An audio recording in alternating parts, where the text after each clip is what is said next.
Hello à tous, on se retrouve aujourd'hui pour le tout premier numéro d'une nouvelle chronique qui s'intitule Issue of the Future Past, dans lequel je vais essayer de revenir progressivement sur mes lectures VO, notamment les plus récentes, ou bien des numéros particuliers de l'histoire du comics.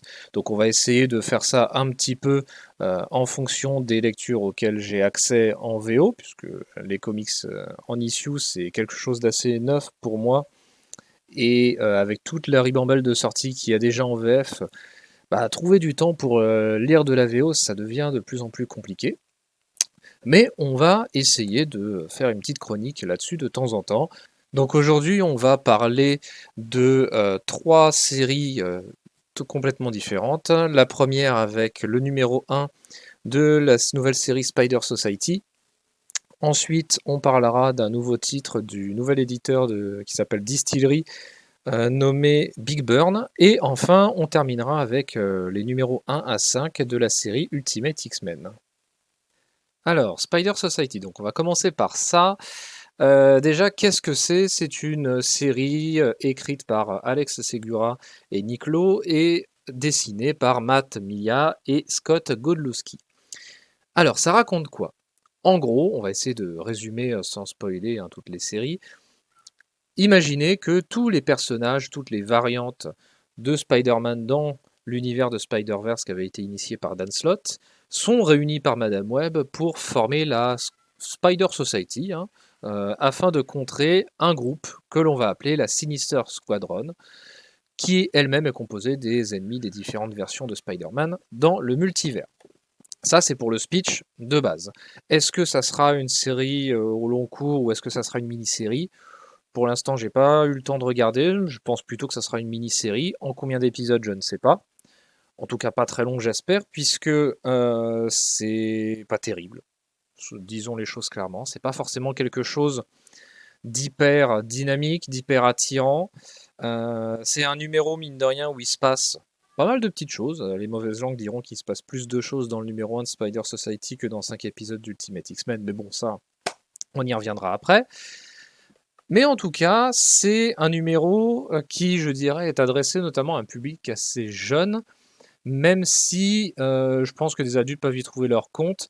Néanmoins, le gros warning pour les gros lecteurs de comics, ça va être le Spider-Verse à outrance depuis des années et des années, où là, vous avez la réunion de tous les personnages les plus représentés dans le Spider-Verse, même ceux qui ne sont pas forcément connus. On va retrouver notamment Spider-Punk qui avait eu droit à une ou deux mini-séries, dont une a été publiée dernièrement chez Panini en France. Mais voilà, ne vous attendez pas à quelque chose d'extraordinaire.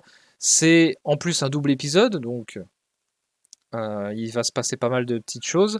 Néanmoins, ça reste quand même assez bas de plafond. Les dessins sont plutôt agréables, hein, ça donne un petit côté très cartoon à l'ensemble qui est pas forcément désagréable. Mais bon, les dialogues ne sont pas forcément exceptionnels. L'histoire, on la voit un petit peu venir, mais ça se laisse lire. Voilà, c'est pas catastrophique pour autant, mais c'est mauvais. Voilà, donc si jamais vous hésitiez à y aller, réfléchissez-y à deux fois quand même avant. Deuxième série maintenant que je voudrais aborder, c'est la nouvelle série Big Burn. Comme je le disais en préambule, c'est de l'éditeur Distillery que je ne connais absolument pas. Il me semble que c'est un éditeur assez jeune.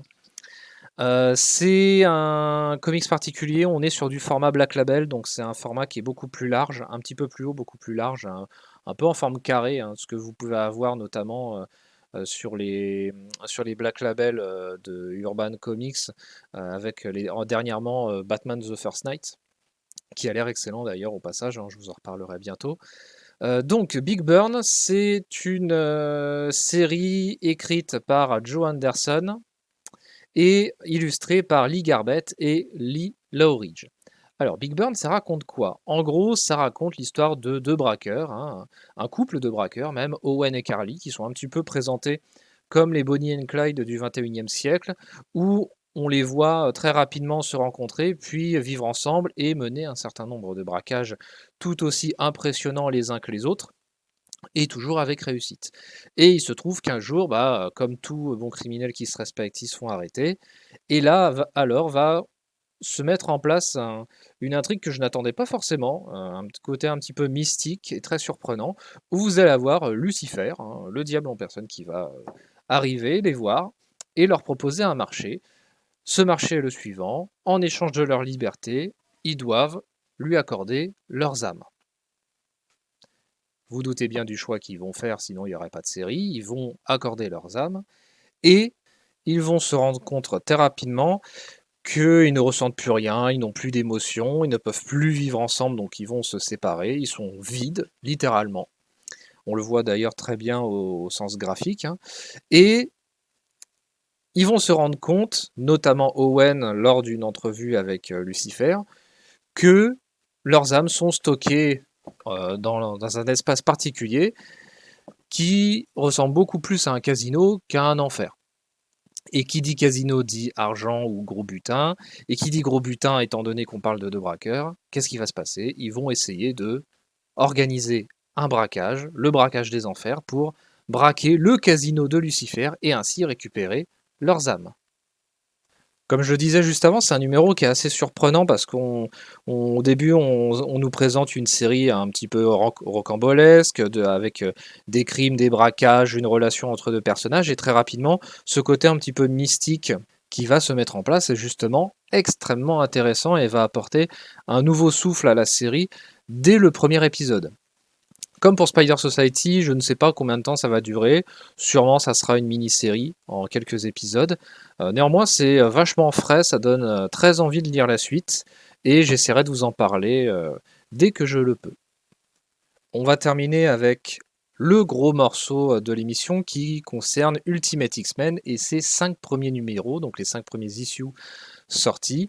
Pour rappel, qu'est-ce que c'est? Ultimate X-Men fait partie de la relance de l'univers Ultimate chez Marvel depuis le mois de janvier ou février 2024, avec Ultimate Spider-Man, Ultimate Black Panther, Ultimate X-Men et Ultimates. Concernant Ultimate X-Men, il y a eu beaucoup de choses de dites, avec des avis souvent très tranchés, soit on adore, soit on déteste. C'est assez particulier comme série puisque là on est sur du comics avec un style qui n'est absolument pas du comics, on est plus sur du manga. C'est scénarisé et dessiné par Peach Momoko et le moins qu'on puisse dire c'est que c'est une série qui divise énormément puisque 5 mois après le début de la série, on n'en sait pas forcément beaucoup plus sur ce qui va se passer. C'est une série qui est très très longue à se mettre en place, mais vraiment extrêmement longue. Parfois, on peut même se dire, sur une issue, il ne s'est pas passé grand-chose. C'est un petit peu ce qui ressort de différents avis, notamment sur les chaînes de Hisoka Parker et Mindphobia, que je salue au passage. Néanmoins, là où on ne peut pas reprocher à la série d'être ce qu'elle est, c'est avant tout son style graphique, c'est son style unique chez Marvel, puisque Peach Momoko va mettre immédiatement sa patte. On a l'impression de lire un manga, mais c'est pas forcément du manga, c'est difficile à expliquer, il faut vraiment le lire pour le comprendre. On est sur un style qui mélange vraiment le comics et le manga. Alors d'un point de vue graphique, ça va dépendre de vos goûts. Personnellement, je trouve ça magnifique. Les aplats de couleurs qui font beaucoup rappeler du pastel sont absolument dingues. Voilà. Après, certains vont dire que c'est moche. C'est pas mon cas. Sur ces 5 premières issues, vous allez suivre le personnage de Mariko. Alors pour les fans de X-Men, Mariko, normalement, c'est censé vous dire quelque chose. Mais là, ça n'a rien à voir. Puisque on va suivre Mariko, qui est une jeune fille, une jeune étudiante, accompagnée de camarades à elle. Et très rapidement, Mariko va se rendre compte qu'elle a une capacité protectrice assez hors du commun. Et surtout inexplicable. Et très rapidement également, elle va se rendre compte que d'autres camarades à elle ont également d'autres capacités différentes. Là, on se rapproche plus de ce que sont les mutants, même si je trouve que le côté mutant est à relativiser. En tout cas, ça sera peut-être expliqué dans la suite de la série, puisque là, on parle de pouvoir, mais visiblement, d'après les petits éléments distillés un petit peu ci et là, ça ressemble plus à des capacités issues d'objets, notamment des amulettes, plutôt qu'à des capacités issues des corps des personnages. De mon côté, plutôt que de lire issue par issue, mois après mois, comme l'ont fait beaucoup de mes camarades sur YouTube ou sur Instagram, j'ai eu la chance de pouvoir enchaîner directement en une après-midi les 5 épisodes. Alors une après-midi, j'exagère, hein, puisque en 1 heure et demie à peine, et encore je suis très large, c'était plié. Puisque effectivement, vous avez une narration qui se fait essentiellement par le dessin. La narration écrite est très faible, il y a assez peu de dialogue. Selon les épisodes, des fois, vous en avez quasiment pas du tout. Ça peut se lire en 10-15 minutes. Et encore, là aussi, je suis très très large. Néanmoins, moi personnellement, je ne me suis pas ennuyé. Je comprends que lire la série mois après mois, c'est assez ennuyant parce qu'on attend toujours quelque chose qui se développe.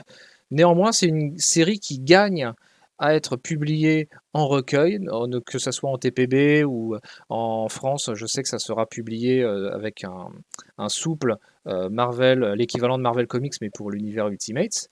Néanmoins, vraiment, je vous conseille fortement de lire Ultimate X-Men sous la forme de TPB ou sous la forme de publication quand ça viendra en français.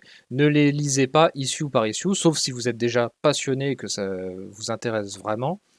Mais c'est une histoire qui gagne vraiment à être compilée et à lire ça par arc. Actuellement, les 5 premiers épisodes constituent un arc entier, même si dans l'ensemble, je ne suis pas totalement satisfait parce que j'attends beaucoup de l'univers X-Men. Je suis un gros fan des X-Men. Et là, pour l'instant, je trouve qu'on s'en éloigne beaucoup trop par rapport à la promesse de base. Si vous voulez un petit comparatif, on est plus sur du New Mutant qui va proposer de suivre des personnages assez jeunes. Là, ils sont encore plus jeunes que dans New Mutant puisque c'est littéralement des enfants. Mais là où je trouve la série hyper intéressante et l'écriture de Peach Momoko assez intéressante, et on retrouve un petit peu la patte japonisante des mangas, c'est qu'elle va se permettre d'aborder des thèmes qui sont très rarement abordés dans les comics un peu mainstream, notamment chez Marvel. On va parler surtout de mort, on va parler de l'adolescence, on va parler de l'harcèlement et on va parler beaucoup de notions de culpabilité. C'est quelque chose qui va revenir beaucoup dans ces 5 premiers épisodes-là. Voilà. Je ne vous en dis pas plus pour ne pas vous spoiler, mais si vous aimez les X-Men, si vous avez envie d'y aller, vraiment, allez-y. C'est une lecture que je vous conseille. Même si on n'est pas entièrement satisfait, j'ai quand même envie de soutenir ce projet chez Marvel qui est assez innovant, qu'on ne trouve nulle part ailleurs, et qui a le mérite de vouloir faire autre chose que de refaire et de recréer de zéro l'univers des X-Men, et de refaire surtout la même chose, éternellement. C'en est fini pour aujourd'hui, n'hésitez pas à liker, commenter, partager si ça vous a plu, et on se retrouve pour une prochaine vidéo. Ciao!